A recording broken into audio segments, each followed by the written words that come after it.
este un squishy partea a doua. Primul este acest. I don't know, frate, ce erou e. Am și uitat.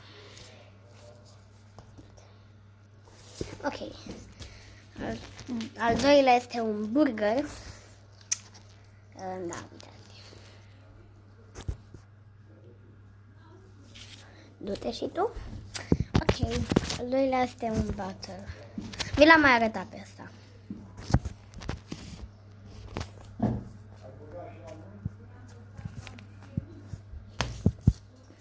Al treilea este un cheese.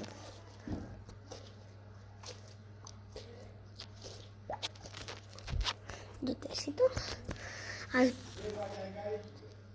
Al cincilea este un noodle. L-ați mai văzut.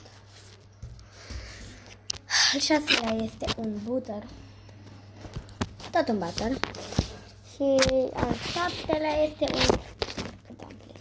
Nu contează că e roz. Bă, frate, dar nu mai râdeți de dumplingul meu, pe bune. Ok. Și cam asta a fost colecția mea. O să mai urmăm cu squishy-uri. Pa!